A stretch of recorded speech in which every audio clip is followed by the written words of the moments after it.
మూడోసారి దేశ ప్రధానిగా నరేంద్ర మోడీ ఎల్లుండి ప్రమాణ స్వీకారం చేయనున్నారు. ఢిల్లీలోని కర్తవ్య పథ్లో ఈ కార్యక్రమం జరగనుంది.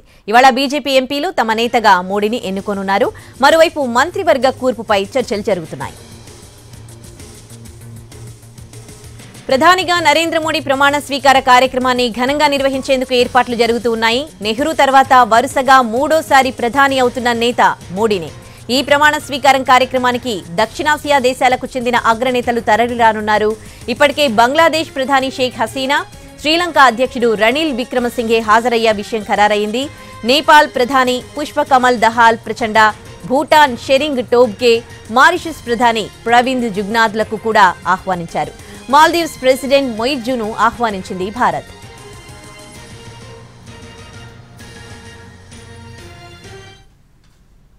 ఒకవైపు మోడీ ప్రమాణ స్వీకారానికి ఏర్పాట్లు కొనసాగుతూ ఉండగా మరోవైపు కేబినెట్ కూర్పుపై చర్చలు కూడా జరుగుతున్నాయి.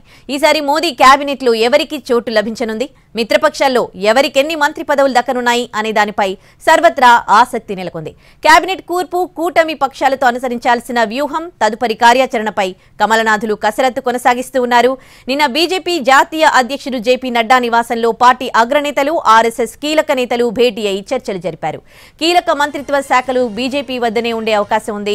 హోంశాఖ, రక్షణ, విదేశాంగ, ఆర్థిక, రోడ్లు, రైల్వే వంటి 4 కీలక మంత్రిత్వ శాఖలను బీజేపీ తమ వద్దనే ఉంచుకోనుంది. వీటిని మిత్రపక్షాలకు ఇచ్చేందుకు బీజేపీ అగ్రనేతలు అంగీకరించడం లేదు.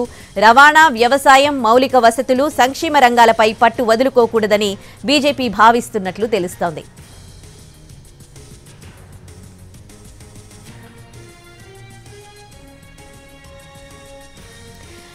ఢిల్లీలో ఇవాళ ఎన్డీఏ భాగస్వామ్య పక్షాల ఎంపీలందరితో భేటీ ఉంటుంది. మంత్రివర్గంలో ఎవరెవరు ఉండాలి, ఏ పార్టీకి ఎన్ని పదవులు ఇవ్వాలి అన్న అంశాలను చర్చిస్తారు. కేబినెట్ కూర్పుపై ఇవాళ ఒక స్పష్టత వచ్చే అవకాశం ఉంది. ఇక ఇదే అంశానికి సంబంధించి పూర్తి డీటెయిల్స్ ఢిల్లీ నుంచి మా ప్రతినిధి ప్రసాద్ లైవ్ లో అందిస్తారు. ప్రసాద్, ఇవాళ కేబినెట్ కూర్పుకి సంబంధించి ఒక క్లారిటీ రానున్నట్లు తెలుస్తుంది. మరి మిత్రపక్షాలది ఎలాంటి ఒత్తిడి ఉంది బీజేపీ ప్రభుత్వం పైన, డీటెయిల్స్ ఏంటి? బీజేపీలో అంతర్గతంగా కూడా చర్చలు జరుగుతున్నాయి. బీజేపీ జాతీయ అధ్యక్షుడు జేపీ నడ్డా నివాసంలో ఇప్పుడు సమావేశం కొనసాగుతుంది. అంతర్గతంగా పదవుల కేటాయింపులు ఏ రకంగా ఉండాలి, ప్రభుత్వం యొక్క లక్ష్యాలేంటి, ఎన్నికల హామీలేంటి, ఇవన్నీ కూడా చర్చిస్తున్నారు. అదేవిధంగా జనతాదళ్ యునైటెడ్ నేత అయినటువంటి నితీష్ కుమార్, బీహార్ ముఖ్యమంత్రి నితీష్ కుమార్ నేతృత్వంలో కూడా ఎంపీలంతా కూడా సమావేశమయ్యారు ఆయన నివాసంలో. అక్కడ కూడా పదవుల పంపకాలు సంబంధించి, బీహార్ రాష్ట్ర ప్రయోజనాలకు సంబంధించి చర్చిస్తున్నారు.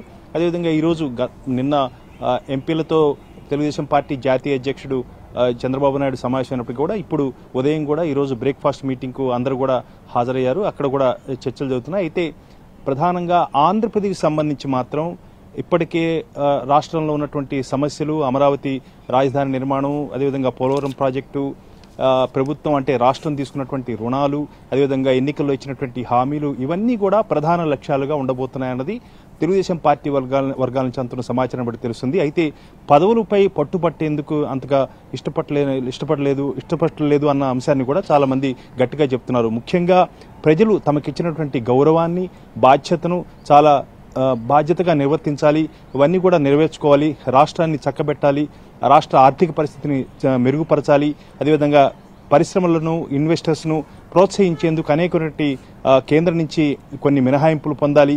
ఇవన్నీ ప్రధానమైనటువంటి అంశాలు కాబట్టి పదవులపై పట్టుపట్టేందుకు మాత్రం చంద్రబాబు నాయుడు అంతగా ఇష్టపడలేదు. అయితే సాధారణంగా ప్రతి 4 ఎంపీలకు కూడా ఒక పదవి ఇవ్వాలన్నది ఒక సామాజిక స్థూలంగా తీసుకున్నటువంటి ఒక నిర్ణయంగా తెలుస్తుంది. అయితే దీనికి సంబంధించి వచ్చే పదవులు ఏమైనా ఉంటే ఆ మేరకు మాత్రమే పరిమితమయ్యి వాళ్ళు ఏమిస్తే అవి తీసుకోవడానికే సిద్ధం ఉన్నారు, కానీ గట్టిగా పట్టుబట్టి అడిగే పరిస్థితి లేదు. ఆ మేరకు బీజేపీ కూడా అందుకు సిద్ధంగా లేదు. ప్రధానంగా బీజేపీ అగ్రనాయకత్వంగా ఉన్నటువంటి అమిత్ షా, నరేంద్ర మోడీ ఇద్దరు కూడా ఇప్పటికే బీజేపీలో అంతర్గతంగా చర్చలు జరిపారు. అదేవిధంగా సంఘ పరివార నేతలతో కూడా చర్చలు జరిపారు.